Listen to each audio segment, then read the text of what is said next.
Okay, so welcome to the panel discussion. It's fine. I think I'm loud It enough. doesn't get recorded. That's the only thing. If you're not on a microphone, it doesn't get. If I'm loud enough, it's okay. But it doesn't get recorded. It is more important that you are. But it doesn't get recorded for Zoom. Okay. In case you didn't hear, it doesn't get recorded. Okay, so welcome to the panel. So when the microphone was off, Antonia said, well, you're the boss, I'm the boss, if you're on vacation, completely wrong. So if you think that I have come up with a clever structure for this workshop with the right people and the right questions, forget it. It was all Antonia's work, and not just this, and I would say this is really a fantastic job. And when I said, look, Antonia, fantastic program, I actually had overlooked this. And now I can even add that this is really a also the other panel discussion was really extremely well done. So I've given a couple of ideas and thoughts from topics that I think have something to do with this idea, and hopefully after the end of this discussion here we can ask the questions ask before, because there would be something as a take-home message. Otherwise it will evaporate and we have to wait another couple of years. And in order to get started, I would just pass around the microphone that people could introduce themselves and give their initial thoughts about this. Where do you want to start? Pardon? Where do you want to start?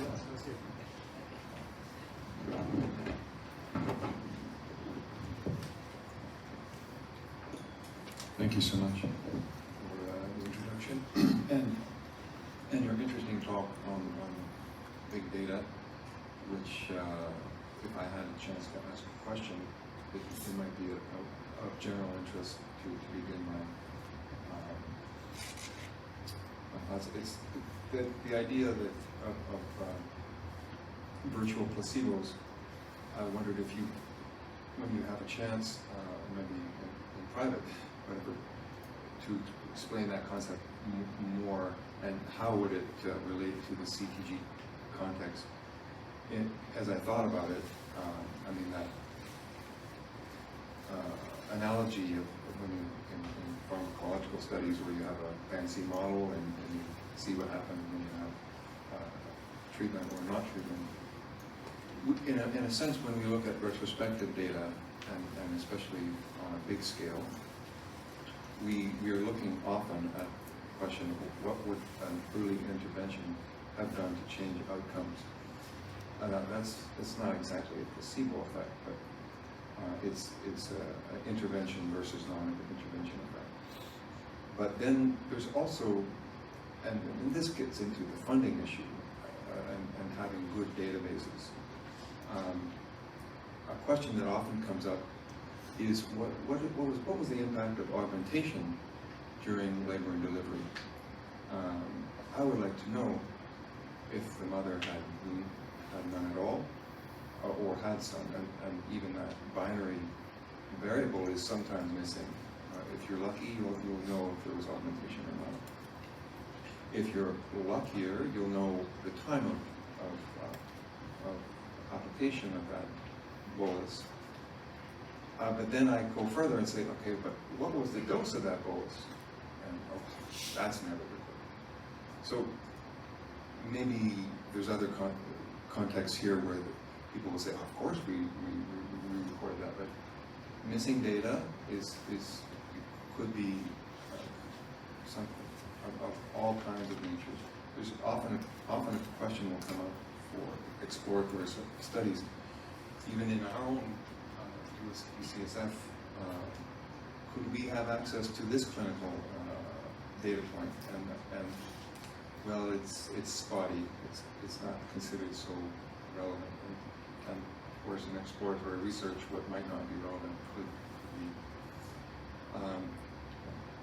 And the second point, I guess I would say that it's really important to have different actors at the table. And I've spent a lot of time with close obstetrical expertise with Dr. Hamilton. But in this study, we have a neonatologist at the table, we have the pediatricians and neurological pediatrician, saying, okay, we can't forget about this because this happens 1 week later, and this happens two years later. Make sure you track, make sure that your model is considering these kinds of things.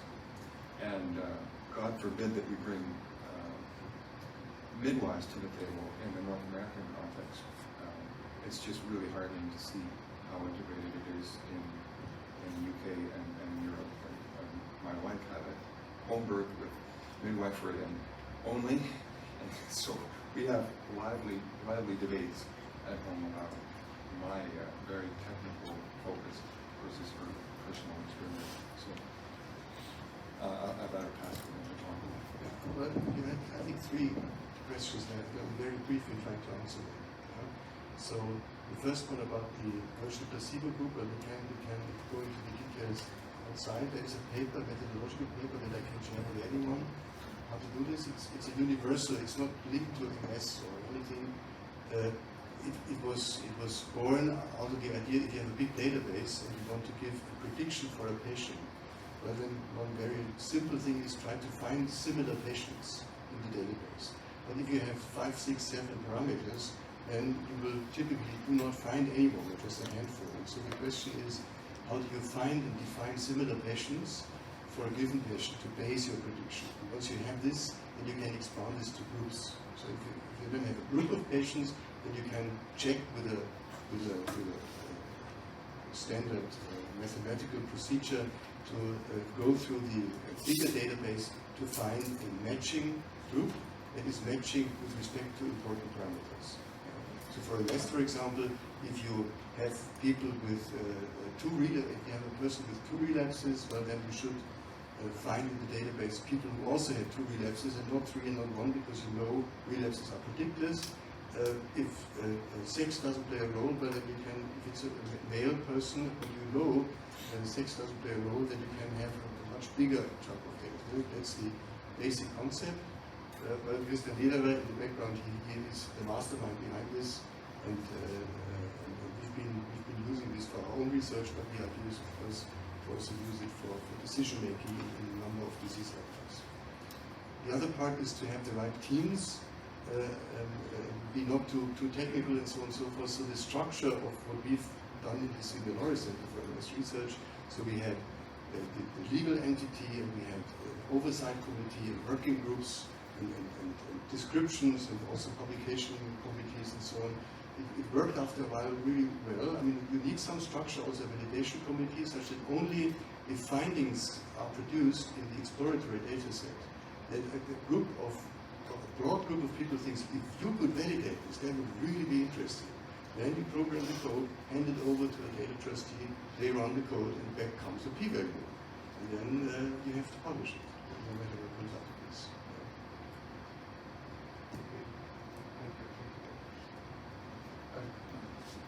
So I have to run for a train and immediately after I make my points. So I'll try and make them quite pithy. My points are about regulation, systems, collaborations and platforms. So the first point to make is about platforms and GDPR and Europe and European Health Data Space.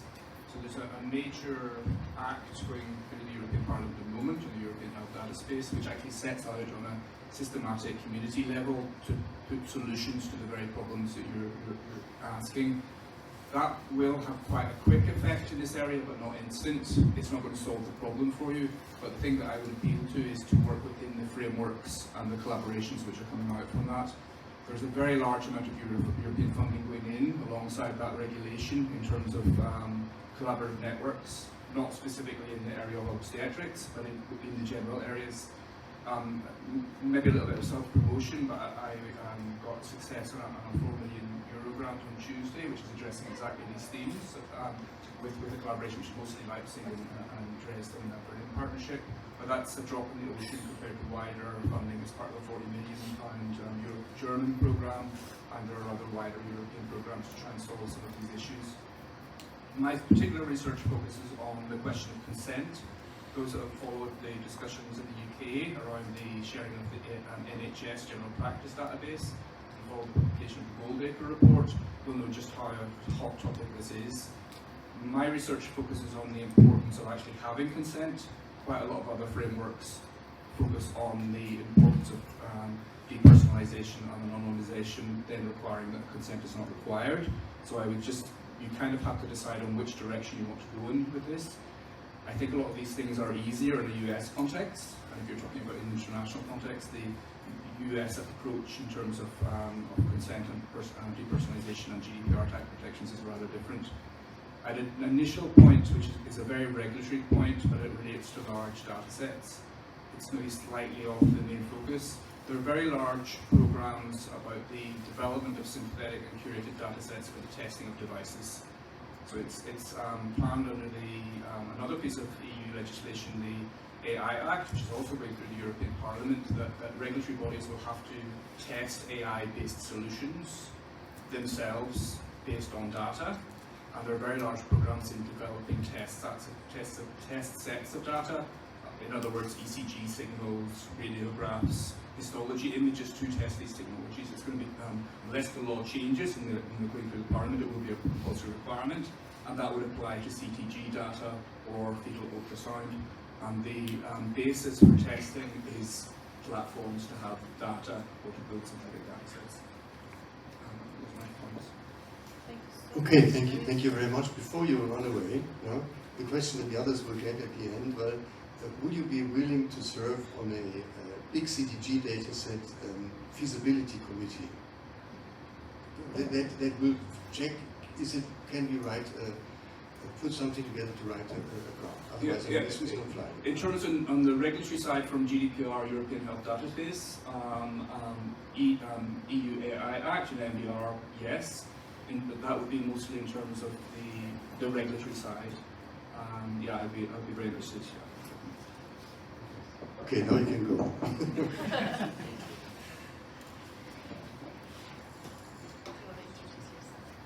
So I'm Samuel Boudet. I come from Catholic University of Lille.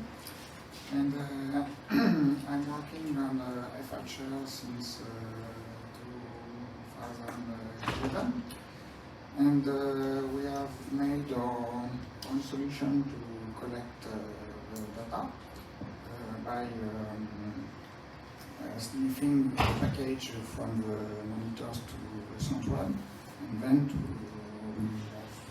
we have done our own central monitoring system to be free to the manufacturers. And we can collect us data like that, and we have a database of around 2,000 recordings. And our next project will be to do an interface for the programs, to collect the data from the programs, because I don't know if it is, I don't know any research who focus on the programs data, and I think like still information we can be expected from this. So I think if we can contribute to this project, maybe we have a kind of web interface to propose to the community, which can be shared easily without commercial interest. But that's our point. Okay, so thank you very much. Now so the idea with somehow having also other data, part-of-ground data, you would also mention this, that some data, maybe missing data will be not missing data, but systematically missing data may be a problem. For example, oxytocin, as we heard before. So when we started this Sylvia Laurie Center initiative, so the first half year or year was actually what is the core data set, what are the standards for the data donors to contribute. And this is not trivial, but what can be done, and then it's very important to see that well, when you start the collection, that you really collect the most important data and don't miss something just because it's difficult to get. Okay, so thank you then, Antonia. Thank you, Samuel. few comments on the topic before. I've seen the interface on an online demo. It's still the same. I loved it. We loved it. Me and Pavel from my team saw it. We thought it so well thought through. I couldn't come up with anything that I would be like, oh, you guys should have done that. So I really like it. So just shameless advertising of Samuel's work. It's recorded. They will be recorded on YouTube. So it's honest opinion. Huge admirations. What I wanted to add now to this comment was so when Olaf Pettersson emailed that he can't join, he was devastated. Obviously, he really wanted to be here. He would have participated in this discussion very actively. Actually, he talked to me. I don't know him very well, but he spoke to me a lot about the standards. Yeah, so he has a lot of expertise and I think very concrete ideas of what the standards for CTG potentially should be about what and we spoke last night as well, in particular with Samuel, we've spoken many times of what are variables that we need to see.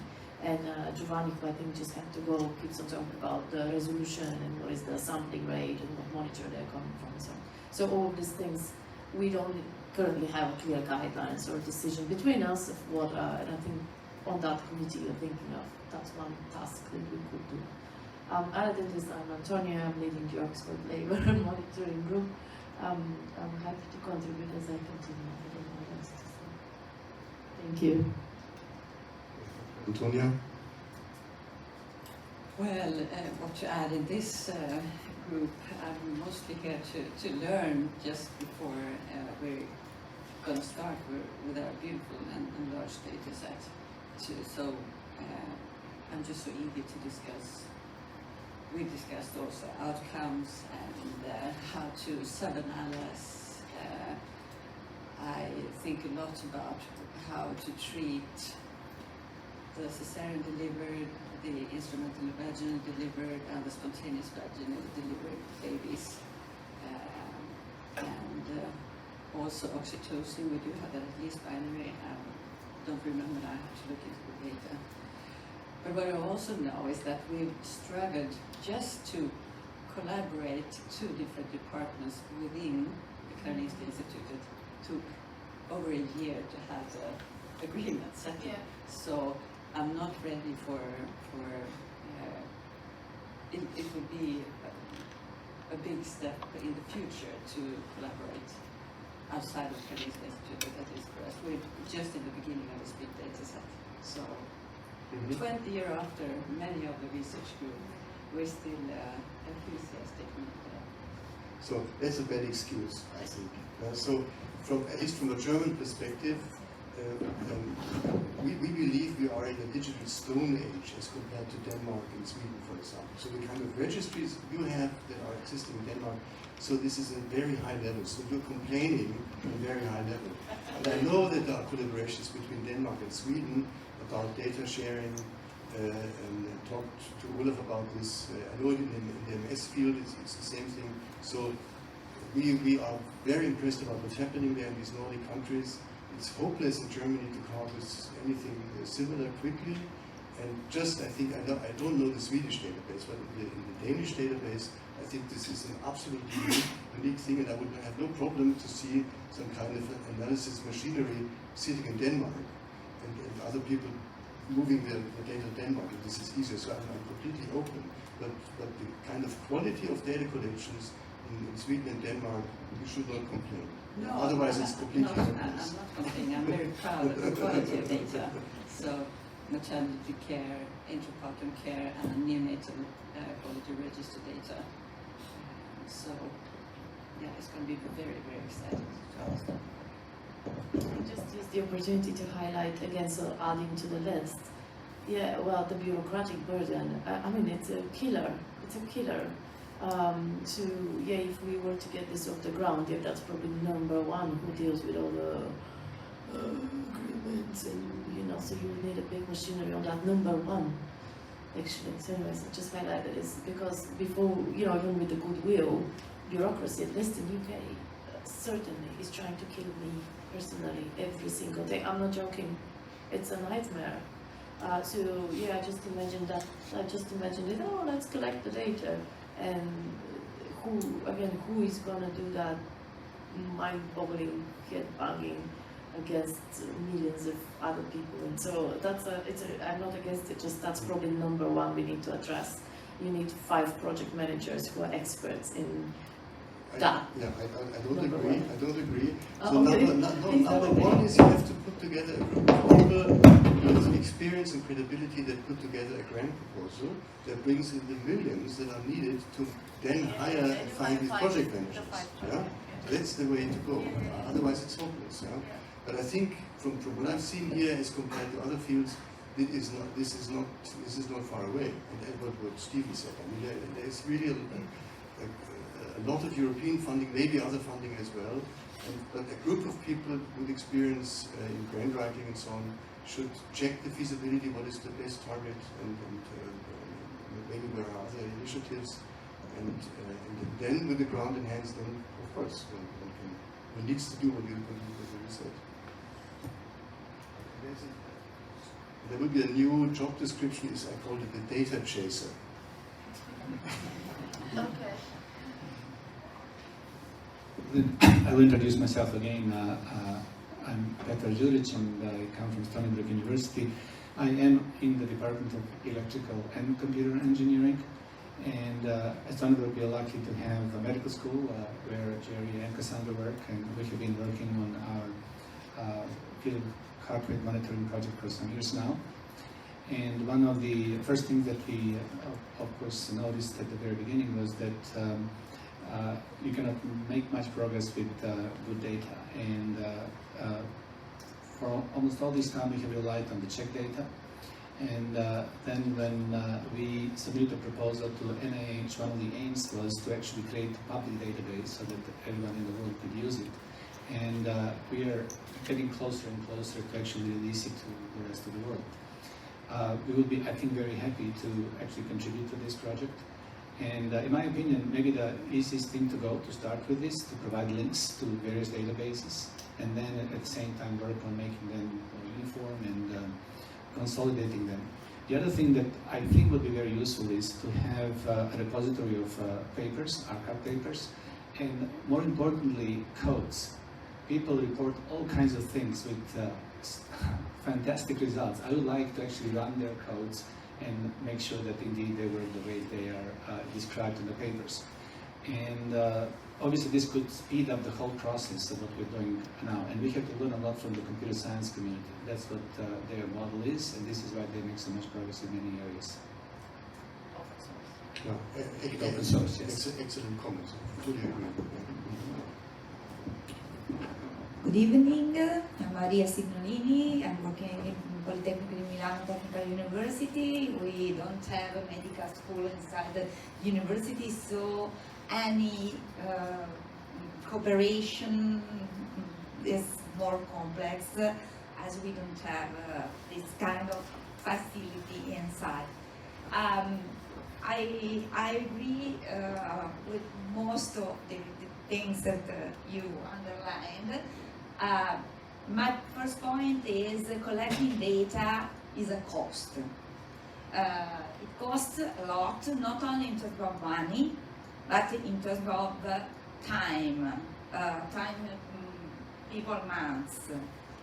So we did what I presented this morning because we had a project paying partially what we have done. Otherwise, it's a clinical effort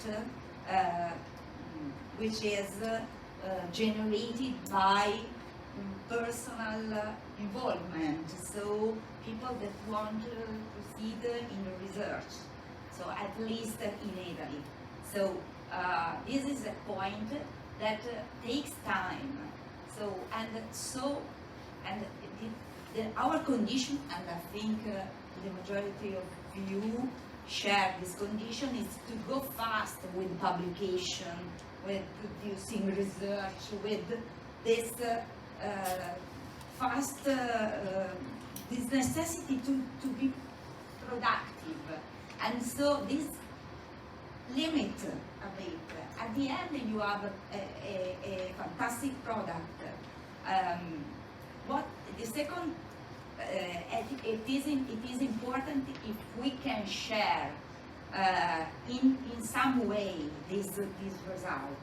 So I agree the GDPR, the privacy, so Italy is the center of bureaucracy. So we can teach bureaucracy to the rest of the world. So Don't underestimate Germany and France. And England. if you want to join, we can do. But I think we have to find a way to share as much as possible. And the second point for me, one way could be to reach a consensus. And I mean a way identified and in which we all agree as a scientific community and people living in this scientific community, even from other, for instance, industries or other, that share a view, a vision about what we have to do in specifically in the CTG or pre-birth and birth analysis. In this vision, I underline that the link with the neonatal condition, as also Antonia underlined, I think this is fundamental. At least in Italy, these are two departments completely separated. When the fetus becomes newborn, it disappears from the radar and enters in another universe. Yeah, and they do not speak each other. Do not. Okay, so okay, these are for me. These two important points. The third one, not less important, is if we are able, with our research, with our result, to extend something which is dedicated CTG analysis basically to normal people living in cities, having the facilities of the hospital to other conditions, low income conditions, or for example, people arriving from the North Africa. In Italy, we have a lot of immigrants. So why we cannot try to think technology and methodology able to face also this non-standards condition? This is my question. Okay, so first of all, thanks for this the summary and the offer and the question. I agree with most of what you said, except one thing initially when you said, well, this is costly. And here I would, I think, look to Martin, who was summarizing the costs of not doing it. Yeah? I would really say, of course, there are costs involved in building such a database, but the costs of not doing it, and then having all these billions going to lawyers and so on and so forth, is much higher. So that would be the argument for the grant proposal, to say, well, this is peanuts as compared to not doing it. Yeah? And so that's the only disagreement with what you just said. In a friendly way, disagreement, of course. Got the cost of lost opportunity. Yes.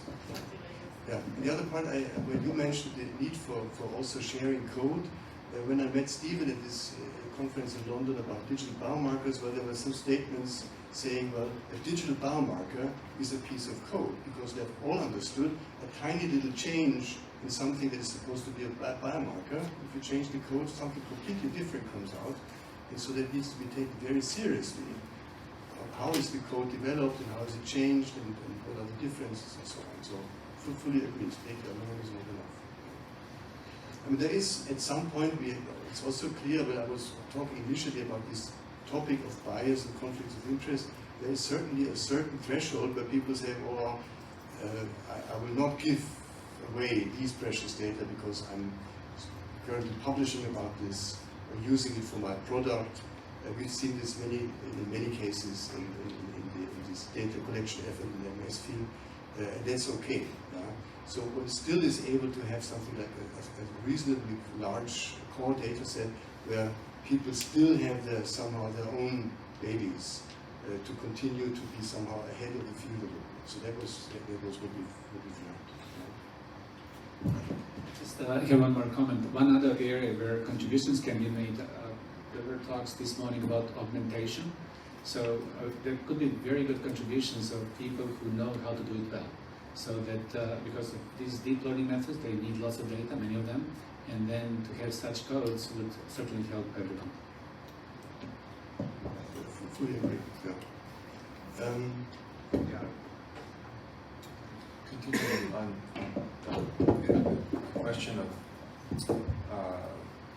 public databases, and I'm super happy to hear the initiatives that are happening in that area because I believe it's really important.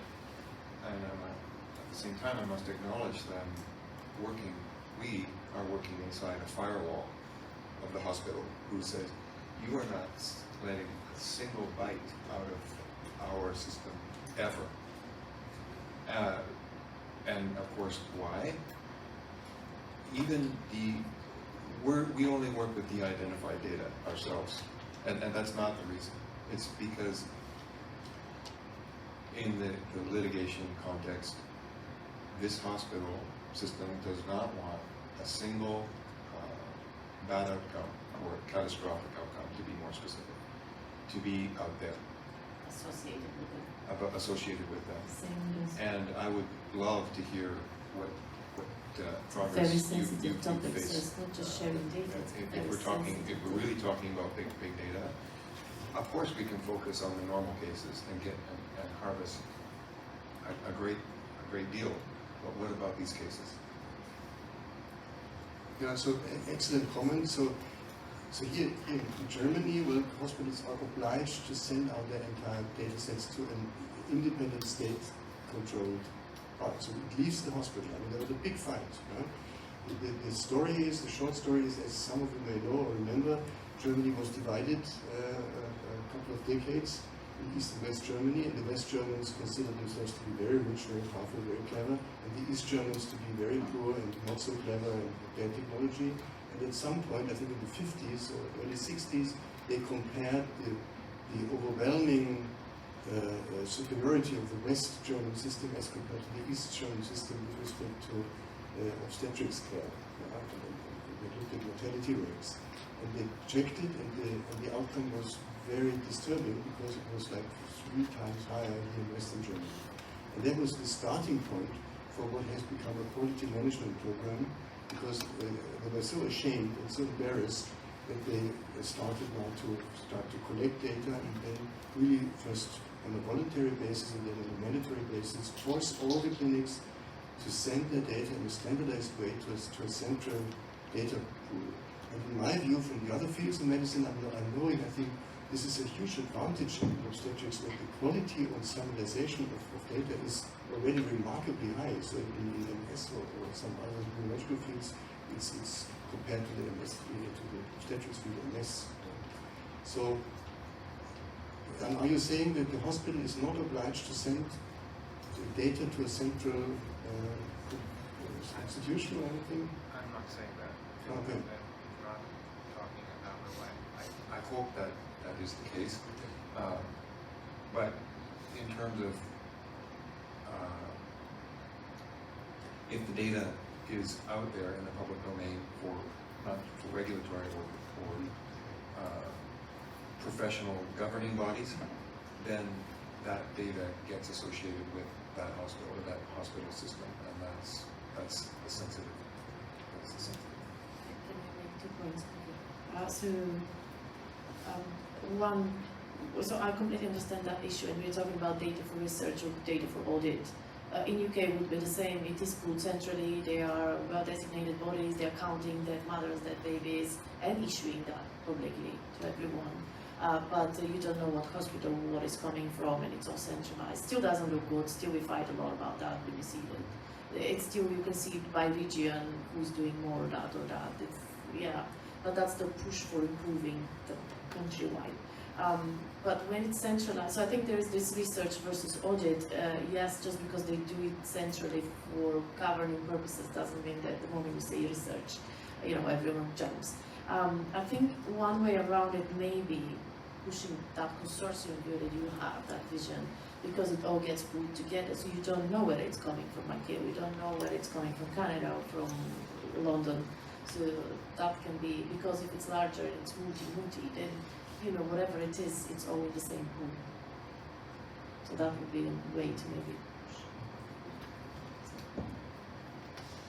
But that's what makes them very sensitive and very jumpy. I think, what?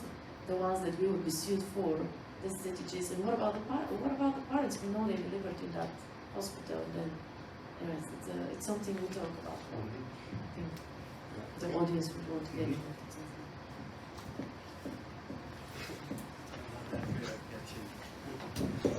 Thank you. I was just thinking about the issue of data sharing and the concerns around reliability, which is a big one, and I appreciate it, Phil, that you said that. Maybe the COVID experience is instructive here. The system that Apple and Google did, when I saw the news, I thought that that was the end of the world. They actually did something together and enabled the data sharing without actually saying anything about who the person is. So there's also the notion, to pull the data is essentially as what they call it in the federated approach. So basically, you don't actually need to share the data into a central repository. All you need to do is enable the APIs, and all you need to do is, of course, some big asterisks, it's a big word. But it can be done, technology is there, and it can be done in ways where the source is actually not necessarily known. Like you said, basically, Martin, it's just a question of the funding to enable this, and I don't think we talk about even maybe 10 million. I think it's even less than that to do it. So I think it's really realistic to do it, and it sounds to me, and it's a question to the panel. I think it's important to decide what do we want and establish some sort of an ISO-like standard. These are the kind of API calls we want to be able to make. These are the recordings we want to log. We want to record, let's say, stage 1, stage 2. We want these and these data on the patients, hopefully some neonatology outcomes, at least up to 30 days, something like that. Like, it has to be like literally a table, and then everybody goes back and figures out how can we build APIs, and it has to be, of course, a proposal then to fund the whole thing and to create a system. But it strikes me like it's all been done, and we just need to decide what we want to do and write a grant.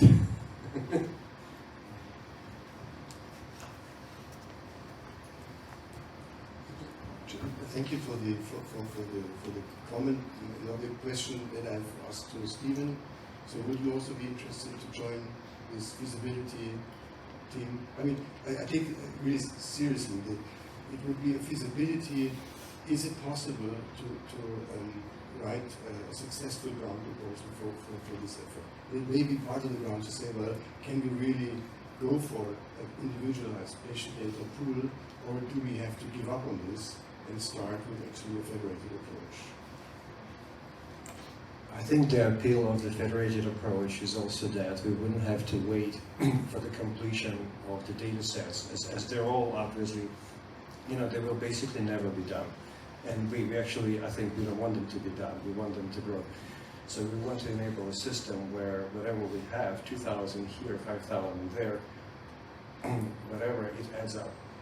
And so we'll be able to do the studies for decades, essentially, as we do in oncology, for example. So yeah, I think it has to be a dynamic system, and maybe it can be even a for-profit entity. I really don't care how it gets done, as long as it gets done. So there may be other ways than maybe the public sources. Okay, thank you. May I add a comment?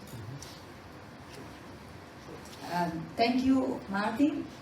In Italy, we are trying to in a project promoted by the Italian Ministry of Health called Health Big Data. We are working exactly to this kind of architecture. So sharing research data in hospitals, research hospitals, and without moving data, generating an infrastructure. The project lasts 10 years, so very long. We are at the second year. The idea is to construct an architecture that allows to share data in this way. I introduced the point of the consensus, the model. So we share ways to analyze data better than the data itself, themselves. So the property remains in the place in which data has been collected. So it could be, it's not only an Italian idea, there is also an European project working on these topics, but it could be also a solution for our community, I think. Okay, thank you. Well, maybe another idea or comment or experience now from this SLC tour de force somehow. So when we started this, people told me or told us, forget it, it's not going to fly. It has never happened before. These pharma companies are competing on the market. They will not give their precious data that in many cases was data that had been used for regulatory submissions, that were the basis for the drug approval that gave access to a multi-billion euro market. And it was not true. It was working after a while. The trick was you have to find somehow a critical mass of initial data donors that somehow take these steps, and then you can show some initial results and so on. And then it turns around, and after a while people knock the door and say, well, we'd like also to contribute and so on. So that would be, of course, the dream, and it's going this direction. But the point is, one has to find the balance between being too bold and too broad, well, then you just get stuck, and be too tiny, and work with your own little data set, and then contribute maybe a great paper, but it just evaporates and is not going to be used. Okay, so now maybe we have now discussed. Oh, sorry. Just wanted to react for some comment to. I think it will be difficult to have the same parameters for all centers, and I don't think we can erase the information of the center, because in France, for example, every delivery are continuously recording, and in England, for example, it's not the case. So there is an important bias if we don't know the country of the seizure rate, for example, and this is information it is quite important to be in the data set. And moreover, there is, for example, in utero pH, which is done in some center, there is done in some center, and these data are particularly very, very important, since we know the delta in the 1 hour. We know that this is this particular pattern which are done across several points of pH, and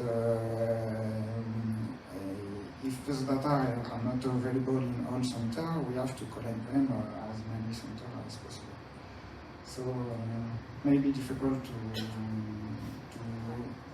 unify all of this, but maybe we can unify most of them, but not all.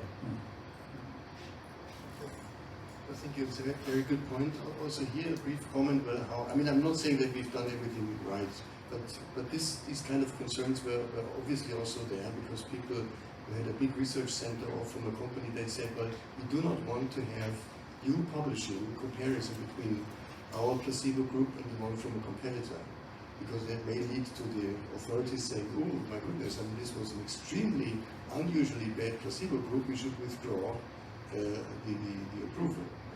And so the way we've solved this by having this legal entity having a data trustee group that was completely independent from the people doing data analysis, and their job was to somehow take in the raw data, do some transformation, pre-processing, and reshuffling somehow to make sure that the data for exploratory purposes for the past decisions was not visible and was standard to them which data block came from either which country or which study, which pleased then the data donors. On the other hand, we found limitations in the kind of analysis you can do at the end. Because if you don't know, for example, from which country is this, then you cannot make a comparison between countries. Yeah? But well, if it's a way to get started, that was also the idea here at the Silver Center. Let's start with the placebo arm data, build up trust, and then they will also hand over the treatment data. So the treatment data is in the trials is comparable to the difficult, severe cases in the obstetrics department. And what they've completely underestimated actually is how dangerous it is to have an independent group just working on placebo data. Because placebo data alone is sufficient to demonstrate the outcome measures that have been used are invalid. But that was the end of the willingness, of course, of the companies to then also give us their treatment data because they were afraid what will happen then.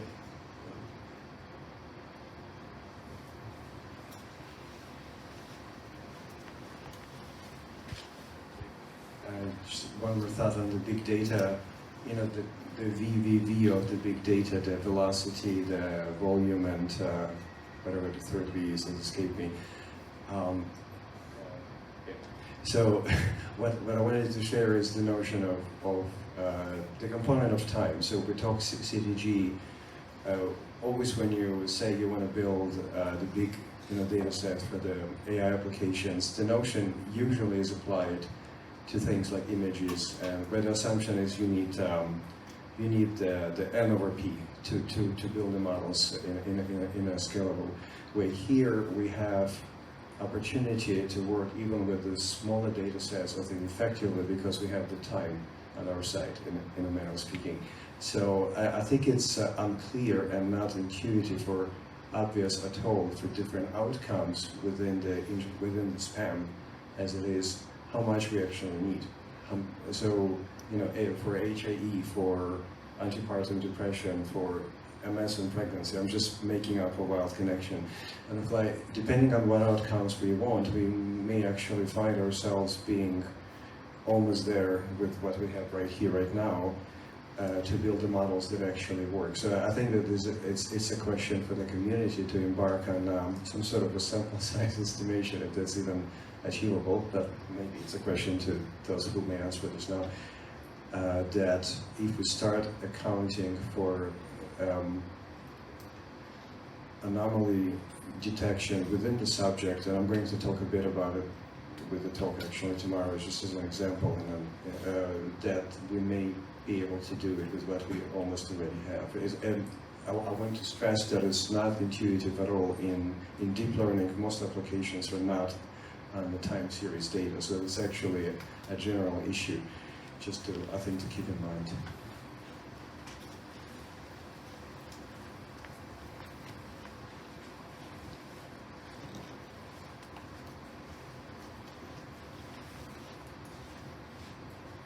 I would just add a caveat to what you said, Martin, that in the image field where a lot of this is driven, the early studies started with 10,000 images or 100 images, and then,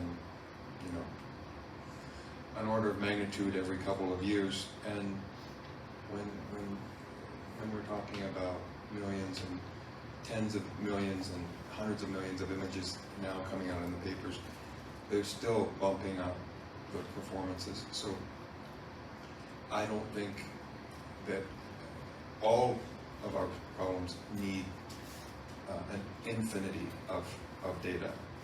But going from,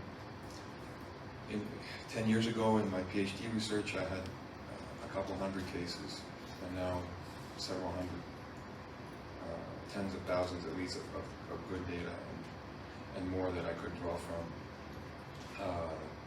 I actually cut down on, or we cut down on the number of normals, because we just say at a certain point, our processing bandwidth is saturated. We can't process any normal babies. But if this could be cumulative, and I think the cumulative over time could be beneficial. We'll play with the data as it arrives and be busy even when it's there. Thank you. So I take up maybe the comments of the two of you. So maybe one of the final questions would be, what could be the key questions or the key low-hanging fruits that one could tackle, not with a huge data collection, but with a relatively moderate one, to somehow show, if you think about the grant proposal, milestone 1, first data in, milestone 2, first version of the data set, and then milestone 3 is the first analysis actually. One research question, XYZ, that is such that the number of cases collected is sufficient to answer the question. So, are there any? I mean, that can come up with one. I mean, someone could reproduce or try to replicate normal ranges in his or her data set and check different countries or something. One could check, well, what is the slope of baseline decline as gestational age increases. These are just examples that may be more spectacular things that could be done with a really limited number of data sets. So let's give us 2 minutes to brainstorm if there are any research questions like this that could be part of such an initiative early on. Not the final solution, everything implantable, the baby gets an implant early on and everything is sent and monitored and the staff is monitored and everything goes to central alarm management. So that is far away, fortunately.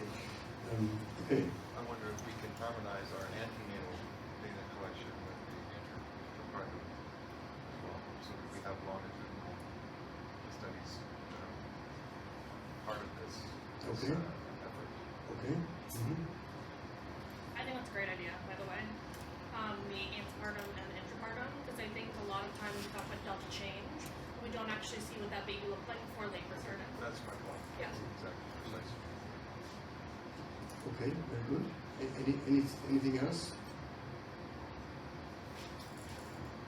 Just for starting to share some data, we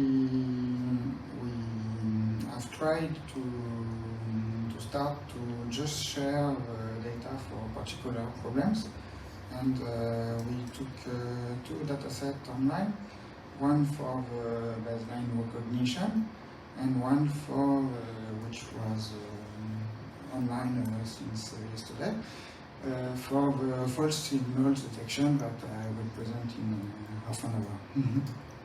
So I guess this is a simpler things to do because there is very little personal data except the signals, and there is less regulatory difficulties for this project, and I hope, for example, the detection of contraction or maybe some other problems could be done like that, and it would be a good start.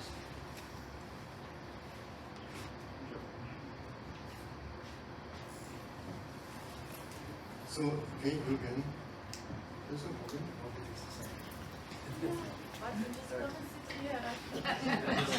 I'm awake, what can I say? It's better, I guess. No, just a quick comment to the questions that you posed, Martin. We had the experience with an animal study with autism, with over the ASD kids, and so what the reviewers ask us, well, okay, so you detected, you build a model that says that these 8-year-olds that have ASD, they're really different from an HRD standpoint from what we call the typical conduct. But how sure are you that this is reflection of ASD and not generally a mental health trajectory deviation, just to put it like so we added cohorts of kids with depression and so the point is, it is not the same to say we're detecting a composite outcome deviation or really specific outcomes, and you almost have to build it into the model from the get-go to try to distinguish them. It is not the same to do it later. Again, this will not be the same basically models, I think, as I understand it. So that is a bit of a downer for the attempt to do kind of the low-hanging fruit, but perhaps it's a good thing in the long run.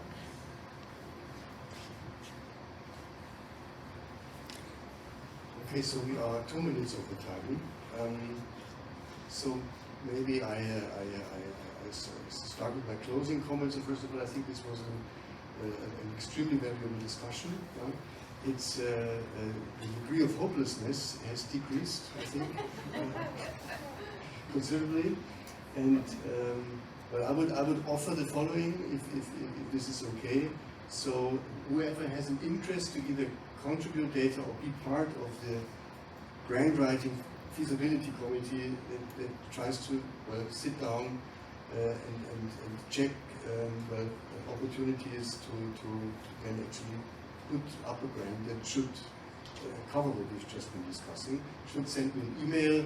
We will set up maybe in some days or weeks a Zoom call, and then maybe with some little homework. It's not doing the job, it's really checking the feasibility. Can we have hope to get funding for this initiative? And I think the workshop and the documentation alone would be a very strong argument to say, well, with really an international group of highly experienced people from a broad range of disciplines is supporting this, and there is somehow a task force trying to get money for this. I want to say something before I forget it, because it is time on the day. Sorry. So just building on something you said earlier, and building on things that you were saying now, and so on. So how do you feel, Martin, about, I mean, I can do that, that we can make a push for those of us with the data sets. I'll draft it and we can improve it, a standard of what we want to check. So the low-hanging fruits you were just talking about, we can agree. So minimal analysis things, but yes, all about baselines and things like this for certain subsets potentially because of these differences that your data has this, our data has that. Of course, we have different computerized algorithms. Still, coming up with this workshop with a minor collective paper in which, let's say, we report the baselines in you, the baselines in you, the baselines in us, the baselines in that, or something like this, to demonstrate how things would look like when you're having a Canadian, an American, and well, yours is antepartum, sorry. But do you see what I mean? So anyways, just that was my comment. So that's a low-hanging fruit, building on your will to have a paper out of this, on your will to maybe demonstrate and make that case towards funders. Like, look, I don't know how things would look like because of our algorithms, but. Well, I think excellent idea because it adds to the credibility of the grant. Yeah, if one has demonstrated this group has already done some work. Collaborating, conversing, able to talk, able to coordinate. Again, who's going to do that? Okay, so I think everyone knows about the emails, etc. So if you sit on high quality, fantastic data that can easily be sent by email without violating GDPR, here is my email. I'm going to take it in and then put it in some box. And now seriously, if you are interested, we will try to get this up and running.